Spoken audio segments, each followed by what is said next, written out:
రామ భక్తులకు నమస్కారాలు తెలుసుకుంటూ చిన్నటువంటి గతంలో 2023లో కార్యక్రమాలు చిన్న బజారు పెద్ద బజారు రోడ్డు విషయంలో కానీ ఏదైనా కానీ జరుపుకుంటా వచ్చాయి. ఈ 2003లో 20వ తారీఖు ఇది 7వ నెల 2025వ సంవత్సరంలో మాట్లాడుతా ఉన్నా. ఇదంతా యూట్యూబ్లో వస్తాయి అన్నమాట. గతంలో కూడా పెట్టున్నాం. ఎందుకంటే వీటిలంతా ఒక ఆడ పడతల వారి చిన్న బజారు పడతల వారికి పాత కూరగాయల మార్కెట్లో శ్రీ సీతారాముల కళ్యాణ మహోత్సవం నిర్మించినటువంటి ఇది కూడా వినేవాళ్ళకో చూసేవాళ్ళకో ఒక సుత్తిలాగో సోదిలాగో ఉండొచ్చు. కష్టపడి ప్రాణాలు తెగించి ఆ దేవస్థానం సైటు పోలీసు బలగాలు ఎన్ని వచ్చినాయో నేను ఫేస్ చేసి నా కేకకి మహిళా మండలి కానీ అందరూ వస్తే అందరు కూడా ఒక్క పైసా నడకుండా దానికి ఎన్ని లక్షలు ఖర్చు పెట్టి ఆ దేవస్థానం నేను నిర్మిస్తే ఇంతలో ఉద్యమాలకు ఎక్కడన్నా ఒక్కళ్ళ దగ్గర ఒక్క పైసా నడక తిన్నానేమో. ఎక్కడైనా ఎంక్వైరీ ఈ మొగల్ రాంబాబు అంటే ఏ రోజైనా ఎవరినైనా ఒక్క పైసా అడక్క తిన్నానేమో. ఎంత ఖర్చు అయినా ఎన్ని అయినా కానీ ప్రతి దానికి సొంత డబ్బులు ఖర్చు పెట్టుకుంటా వచ్చాను. ఆ రోడ్ల విషయంలో పోరాటాలకు ఎంత ఖర్చులు పెట్టాను. ఈ సీతారాముల కళ్యాణ మహోత్సవానికైనా గతంలో ఎవరి దగ్గరైనా ఒక్క పైసా ఒక్కొక్క సంవత్సరానికి ఎంతెంత ఖర్చులైనా నా సొంత డబ్బులు ఖర్చు పెట్టాను. ఎవరైనా ఒక్క పైసా అడక్కదిల్లా అన్న ప్రసాదాలు పెట్టుకుంటా వచ్చాం. కానీ దాని విషయంలో అన్నీ జరుపుకుంటా వస్తుంటే నువ్వు ఏమి ఉద్ధరించారని మీరు నాకు తెలియకుండానే మీరు ఒక శ్రీ శ్రీ మహాలక్ష్మి అమ్మవారు ట్రస్ట్ అని ఒకటి పెట్టుకున్నారు. మీరు దీంట్లో ఎందుకంటే ఈ పుట్ట రామకృష్ణారెడ్డి పేరుంది. అతను కానీ అతని కుమారుడు కానీ ఎప్పుడు కూడా దాంట్లో ఏమి ఎవరికి కూడా హెల్ప్ చేయం, సమస్య లేదు. ఏదో రోజు వాళ్ళ సపోర్ట్ వచ్చే ప్రసక్తి లేదన్నారు. కాబట్టి వాళ్ళ కాకుండా ఎన్ని బలగాలు బస్సులు దిగారు పోలీసులు. కానీ ఫేస్ చేసి నిలబడ్డా ఎవరన్నా కానీ ఒక్కళ్ళకైతే ఒక్కళ్ళ దగ్గర ఒక్క పైసా తెచ్చినా దానికి ఎన్ని లక్షలైన దేవస్థానం కట్టడానికి. 2014లో మీరు కమిటీ చేస్తాం మా వాయిస్లో 15లో మీకు మొత్తం రిజిస్టర్గా మా దగ్గర పెడితే టీము వార్నింగ్లు ఇచ్చి 15లో నేను చేసినటువంటి దీనికి మీ కమిటీ వార్నింగ్లు ఇచ్చి 2016లో మా నాన్నగారిని ఆటో చేత మీరు చంపిస్తారా? అది ఎవరో కూడా తెలుస్తాడు. తొందరలో ఆ పేరు ఎవడో కూడా నేను చెప్తాను. ఎందుకంటే ఆచార్య వీధిలోనే ఆడకంతా 20 అడుగుల దూరంలోనే మేము ఉన్న ఇల్లు. మీరు ఎంత అంటే ఈ రోజు నాకు ఇచ్చే వార్నింగ్లు ఎంతో కూడా తెలుస్తూ ఉన్నాయి. కాబట్టి ఇది కూడా తెలియపరుస్తాం. ఎవరు మీలో అప్పటి నుంచే వార్నింగ్లు ఉన్నారు కదా. 14లో మీరు ఎప్పుడైతే కమిటీ రిజిస్ట్రేషన్ చేశారో ఆ రోజు పోలీస్ స్టేషన్ నన్ను తీసుకోపోవటం, పోలీసులు వార్నింగ్లు ఇవ్వటం, ఇవన్నీ మీరు ఒక కథ నడిపారు. 15లో నేను కమిటీ రిజిస్ట్రేషన్ చేస్తే అదొక పెద్ద ఇబ్బంది పెట్టేశారు. అప్పటి నుంచి ఇప్పుడు పడకుండా ఈ మధ్య మరీ భయభ్రాంతులు చెప్పడం చంపేస్తామని. నీకు చేతనైతే రాయండిరా చూసుకుంటాం. ఎవరికైతే ఒక అమ్మకి నాన్న పుట్టినోడు ఎవడైనా చేస్తారు ఆ పనే. నీకు సపోర్ట్ ఎవరిస్తారు? వాళ్ళైనా ఒక అమ్మకి నాన్న పుట్టినోడేనా? ఇదిగో ఏ విధంగా దేవస్థానాలు కడతానని చెప్పించామో మొత్తం మీ దగ్గరుంటే ఒక్కడిది. వీళ్ళిద్దరు కూడా చనిపోయారు. దానికి ఎంత అసలు మీకు ఆ విగ్రహాలు ఎక్కడ ఆర్డర్ ఇచ్చామో తెలుసా? ఆ విగ్రహాలు ఎంతో తెలుసా? ఏ తేదీని ఎంత అడ్వాన్సులు ఇచ్చామో తెలుసా? ఏ తేదీని ఎంతెంత డబ్బులు పెట్టున్నాను తెలుసా? ఏ తేదీని ఇక్కడ విగ్రహాలు తెచ్చామో తెలుసా? ఎన్ని సంవత్సరాలు వాడు చేసింది అయినా. మా అమ్మగారు మా నాన్నగారు శంకుస్థాపన చేపించింది.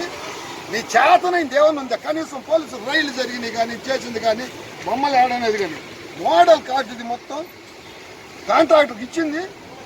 ఫుల్ మొత్తం అది కూడా ఇన్ని రకాలు ఏం చేస్తే 2 సార్లు కంటెస్ట్ చేశాయి ఈ డివిజన్కి. మన head post office, collector office, పార్టీల ఆఫీస్ ఎన్ని 2000 పోటీ చేసే వార్డు కౌన్సిలర్గా ఎవరినన్నా ఒక పైసా అడక్క తిన్నానా నేను? ఎవరినన్నా కానీ బెదిరించాం మేము. ఈ విధంగా మీలాగా ఇది చేస్తున్నాం అన్యాయం. నీ దగ్గర డబ్బులుంటే నీ దాంట్లో పెట్టుకో లోపల ఆడను. నువ్వు ఎవరిని బెదిరిస్తావు? రేపు చూస్తా కదా. ఇప్పుడు దాకా వచ్చిన వాటిని చూసి నువ్వు వార్నింగ్ రా. నీకేమి చేత అయితే రా చూసుకుందాం రా. ఛాలెంజ్ మేసం తిప్పే చెప్తున్నా కదా. నువ్వు మళ్ళీ యూట్యూబ్లో చూసుకుంటావు కదా. ఎవడి చెప్పుకుంటా కంప్లైంట్ ఏని CM, home minister Pawan Kalyan కాదు, ఇక్కడ నారాయణ గారు కాదు, రామనాయుడు కాదు. నన్ను అడుగు స్వామిరెడ్డి చంద్రబాబు నాయుడు, ఈ మోహన్ బాబు ఏదో చెప్తాడు. సురేష్ రెడ్డిని అడుగు, ముప్పమూరు వెంకయ్య నాయుడు గారిని అడుగు, వాళ్ళ కుమార్ ఎవరినైనా మినిస్టర్ సత్యకుమార్ని అడుగు మోహన్ రాంబాబు అంటే ఏందనేది. ఇలాంటి యదవ శాస్త్రాలు చేయము. ఒక అమ్మగారికి నాన్నగారికి పుట్టినవాళ్ళు ఎవరైనా చేస్తారా? నాకు తెలియకుండా ప్రాణాలు తెగించి నేను చేశాను. కానీ ఏ తేదీన సైట్ ఆక్యుపేషన్ చేసావో చెప్పు, దానికి ఎప్పుడు శంకుస్థాపన జరిగిందో చెప్పు, ఏ తేదీన అసలు జరిగిందో చెప్పు. ఇన్ని అమ్మగారికి నాన్నగారికి పుట్టినట్టు ఎవడైనా చేస్తారా?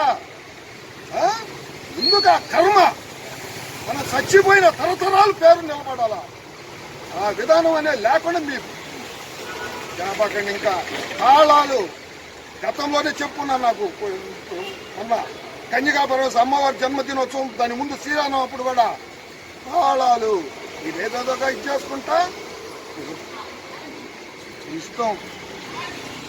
ఇంకా ఎన్ని రకాలు ఇవ్వండి. కాకపోతే పుట్ట రామకృష్ణారెడ్డి గారు మీకు దానికి గౌరవదర్శిగా ఉన్నా, దానికి ఏదన్నా కానీ మీ కమిటీలో పెట్టినా మేము వచ్చే ప్రసక్తిలో రాలేదు కదా. నేను సీతారాముల కళ్యాణ మహోత్సవం పిలిచాను, ఇద్దరు వచ్చాడు కదా. అతను కుమారుడు ఇద్దరు వచ్చారు కదా. ఇల్లు చూసుకోవాలి మనం. ఎంత గౌరవించారు వాళ్ళు వెళ్ళకపోతే. నాకు ఇంకో నాయకుడిని ఎవరిని తీసుకోమని, ఇంకో మనిషిని తీసుకోమను. నాకు నేనుగా పర్సనల్గా వెళ్తా. ఎంత గౌరవించారు వాళ్ళ ఇంట్లో కుటుంబ సభ్యుల్లాగానే. అవి కూడా నేను యూట్యూబ్లో పెట్టున్నాను. తెలియాలా మన బతుకులు బతికేటప్పుడు ఏ బతుకు బతుకుతున్నాం అనేది కాదు. నా దగ్గర ఏ రోజున మాట పడ్డాను ఈ రోజుడికి టైగర్గా వ్యవహరించి రాజకీయ నాయకులతో కూడా ఫేస్ చేసి కదా. చిన్న బజార్ పెద్ద బజార్ రోడ్లు కానీ సైట్ ఆక్యుపేషన్ చేసుకోవడం ఎంతలా చేస్తే ప్రాణాలు దిగి చేస్తే జరిగిందా? మిమ్మల్ని ఎవరినన్నా నేను ఏమన్నా చెప్పానా? నీ కుమార్ జ్యువెలర్ అని పెట్టుకొని నువ్వు అధినేత అయితే నీ కోట్లుంటే నీ జోబిలో పెట్టుకో. నేను ఎప్పుడన్నా అడక్క తిన్నావా? కనీసం ఇచ్చేదానికి ఏదన్నా ముందు దాంట్లో కూడా చెప్పా. ఎప్పుడన్నా అన్న ప్రసాదాలు కానీ ఎక్కడన్నా నువ్వు చేస్తున్నావా అని కూడా. ఈరోజు గణేశ్వర పోతే నీ అంగడి పుట్టిన పేర్లు పెట్టుకొని ఈ కాదు గొప్పతనం. మన కష్టాయితీ ఏదన్నా ఒక ముద్ద పెట్టేది కావాలా.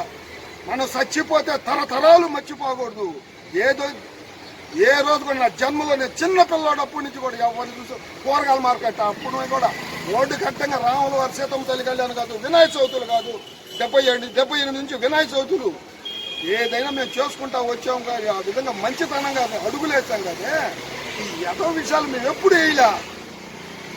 నాకు తెలియకుండా నా ఆరోగ్యం బాగాలేదే చచ్చిపోయినట్టుగా పోతే నాకు ఆపరేషన్ నేను కింద పడి మంచాన్ని పడితే నాకు తెలియకుండా ఈ దేవస్థానం మీరు కమిటీ చేసుకున్నారంటే ఒక అమ్మగారికి నాన్నగారికి పుట్టినోడు ఎవరైనా కానీ చేసుకుంటారా? ఛాలెంజ్ కానీ నేను చెప్తున్నా. చూపిస్తాను దాని ఇది ఇంకా ఎంతవరకు అనేది కూడా గౌరవ విలువగా బతకాల. జన్మనిచ్చిన తల్లిదండ్రుల పేరు చెడగొట్టడం కాదు. ఒక అమ్మగారికి నాన్నగారికి పుట్టినోళ్ళు ఎవడైనా చేయరనేది ఎందుకు చెప్పాను? సపోర్ట్ వచ్చేవాళ్ళైనా ఒక అమ్మగారికి నాన్నగారికి పుట్టినోళ్ళకి వస్తాడు ఎవడైనా. నేనందరూ కూడా సత్యకుమార్ గా మినిస్టర్ గా ఉన్నా. నేను మొన్న వచ్చి నాకు పలకరించుకున్నాగా మా జయభారత హాస్పిటల్ శంకుస్థాపన నుంచి కూడా మేము ఉన్నాం. RSS మేమేదో మాకు నీతి నిజాయితీలు నేర్పారు. అవసరమైతే ప్రాణ త్యాగం చేస్తాం. కానీ ఇటువంటి యదవ శాస్త్రాలు చేయము. మాకు RSS చిన్నతలు కాబట్టి మాకు నేర్పింది అయ్యి మాట్లాడడం. ఏదైనా ప్రాణం పోతున్నా ప్రాణమైన ఇస్తాం కానీ మంచితనానికి నిలబడతాం. కానీ ఇటువంటి మీ చేసిన ఈ శాస్త్రాలు మేము పెట్టుకోవు. అటువంటి జన్మనిచ్చిన తల్లిదండ్రుల పేరు నిలబెట్టుకోవాలా. అది ఒక్కటే మనసులో ఉంచుకో. ఇదే కాదు, కేవలం ఏ షేపులో కడుతున్నామో అది పడిస్తున్నాం కదా. ఒక దాంట్లో ఒకటి వస్తాయి. ఎంత మొత్తం కూడా దాని మీద అది ఏం చేసి వీడియో క్యాసెట్ కూడా వదులుతాను కదా. అన్నీ నేను తీర్చాం కదా. ఓన్లీ ఒక పైసాడికి కాదు, ఒక్కోటి వదులుతున్నా. ఆ దేవస్థానాన్ని 2015లో నేను కమిటీ రిజిస్ట్రేషన్ చేశాను. నాకు వార్నింగ్లు ఇస్తుంది. నువ్వేమనుకున్నావో రాజనారాయణ గారే చచ్చిపోయారు 14లో కమిటీ రిజిస్ట్రేషన్ అయితే. ఇప్పుడు నువ్వు 15లో చేసావు. మీ నాన్నగారి సంగతో నీ సంగతో చూసుకొని 16లో మా నాన్నగారిని ఆటో చేత గుర్తిస్తా. మీరు ఎవరో అది కూడా తెలుసుకుంటా. విషయాలు అంతా ఇదిగా కాదు. అదే మీలాగా భయపడి దాక్కొని ఏదో విధంగా ఉండవు. నా జన్మలో ఎప్పుడూ లేను. ఛాలెంజ్ గానే చెప్తున్నా. అది జై శ్రీరామ్.